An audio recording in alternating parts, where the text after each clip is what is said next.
A nuclear posture review, NPR, includes a long-term plan that could put nuclear cruise missiles aboard the new Zumwalt class, DDG-1000, of stealthy Navy destroyers, according to the commander of U.S. Strategic Command.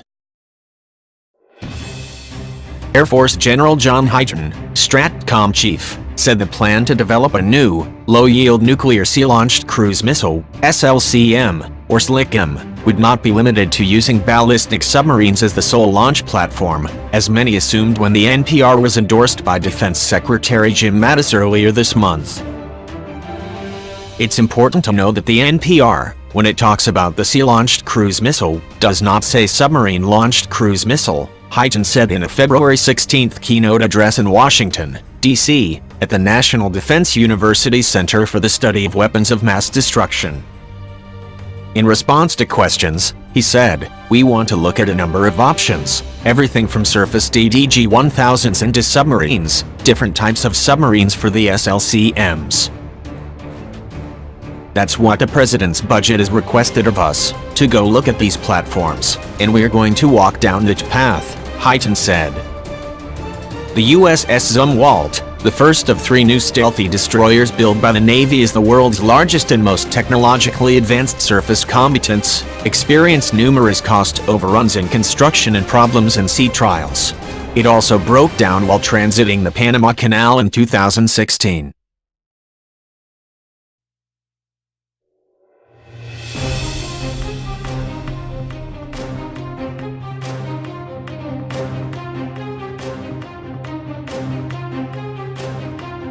The second ship in the Zumwalt class, the Michael Mansour, had to cut short sea trials in December because of equipment failures.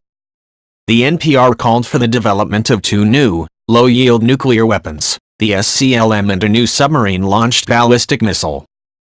Hyten said the U.S. will be modifying a small number of existing submarine-launched ballistic missile warheads to provide a prompt, low-yield capability, as well as pursuing a modern nuclear-armed sea-launched cruise missile in the longer term. He added, with some regret, that both are necessary to enhance U.S. deterrence against growing tactical and strategic nuclear threats from Russia and China. "I don't have the luxury of dealing with the world the way I wish it was," he said. "We, as a nation, have long desired a world with no or at least fewer nuclear weapons. That is my desire as well. The world, however, has not followed that path."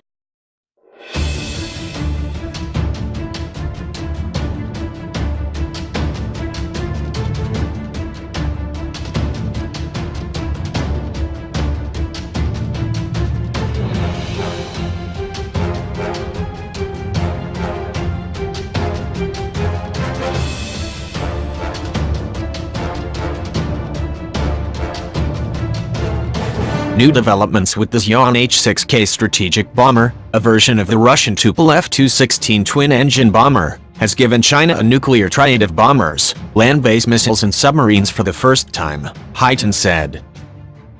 He also cited repeated statements from Russian President Vladimir Putin about modernizing his own nuclear force and developing a new generation of low-yield weapons. "Russia has been clear about their intent all along," he said. In the question-and-answer period at National Defense University, an official from the Russian embassy in Washington challenged the general's assessment of the threat posed by his country. Hyten responded, "We listen very closely to what your president says, and then watch closely through a variety of means to see Putin's thoughts put into action. We have to consider those a threat." Hyten responded, "We listen very closely to what your president says, and then watch closely through a variety of means to see Putin's thoughts put into action. We have to consider those a threat." Earlier, he said, "Our adversaries are building and operating these strategic weapons, not as a science experiment, but as a direct threat to the United States of America." In an address preceding Hyten's, Pentagon Policy Chief David Trachtenberg said that the new NPR developed for the Trump administration should not be seen as a divergence from the 2010 NPR adopted by the Obama administration. Contrary to some commentary, the Nuclear Posture Review does not go beyond the 2010 NPR in expanding the traditional role of nuclear weapons, said Trachtenberg, Deputy Undersecretary of Defense for Policy. "The goal of our recommendations is to deter war, not to fight one," he said. If nuclear weapons are employed in conflict, it is because deterrence failed, and the goal of the 2018 NPR is to make sure that deterrence will not fail. However, it is clear that our attempts to lead by example in reducing the numbers and salience of nuclear weapons in the world have not been reciprocated, Trachtenberg said.